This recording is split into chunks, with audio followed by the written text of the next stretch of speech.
立法院將通過7800億的國防特別預算，總統賴清德表示這是頭一步，不過抑閣無夠完整，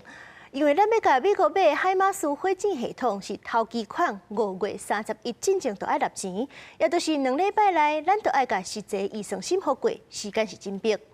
也那美國迄邊是表示講，若是買軍備的資金去延長掉，秘書就是咧甲中共讓步。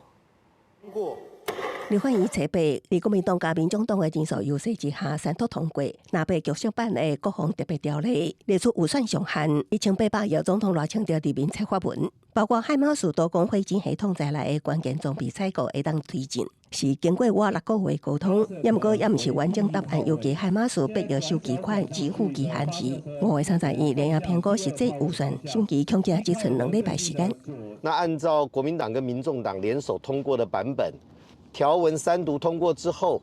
國防部1個月提出專案報告，通過之後才能夠提出預算，通過預算根本就來不及。如果把這一個排序挪到後面，等到我們重新建預算，美國重新起案呢，整個取得期程將會影響1年到1年半左右。同時間，美國國務院雖然對特別條例通過表達支持，也提醒歐洲軍售項目然後主因上的演習，攏是對中國共產黨的讓步。拄到陳淑樺無靠1禮拜就要舉行專家見會，台灣展現自我防衛決心真重要。在政治時機點上面，在川習會就是進行之前通過這個預算，至少讓台灣不失分。那麼在國防自主這一塊是還需要後續的